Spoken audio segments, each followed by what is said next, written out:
গল্পের নাম শেষ পৃষ্ঠা। রাজু নামের এক ছেলে তার দাদুর পুরনো লাইব্রেরিতে হঠাৎ পায় একটি ধুলোমাখা কালো ডায়েরি। ডায়েরির মলাটে কিছু লেখা নেই, শুধু ভেতরের প্রথম পাতায় এক লাইন লেখা, এই ডায়েরির শেষ পৃষ্ঠা কখনো খুলে দেখো না।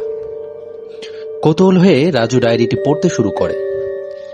প্রতিটি পৃষ্ঠায় কারো না কারো মৃত্যুর বর্ণনা, তারিখ, সময়, এমনকি জায়গাও দেওয়া। ভয়ঙ্কর ব্যাপার হলো, ডায়েরিতে লেখা সে মানুষগুলো বাস্তব এবং তাদের মৃত্যু হয়েছে ঠিক ওইভাবেই। দিন যত যায় রাজুর শরীর অদ্ভুত পরিবর্তন আসতে থাকে।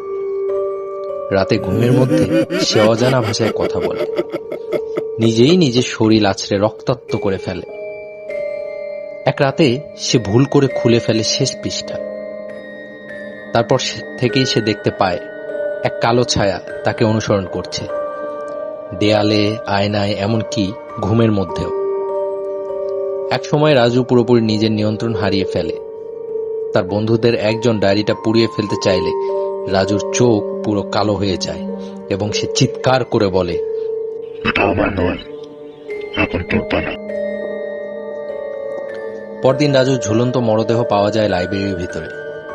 তার পায়ের নিচে পাতা পড়ে থাকা সেই অভিশপ্ত ডায়েরি। ডায়েরির প্রথম পাতায় এখন লেখা, নতুন পাঠক 2।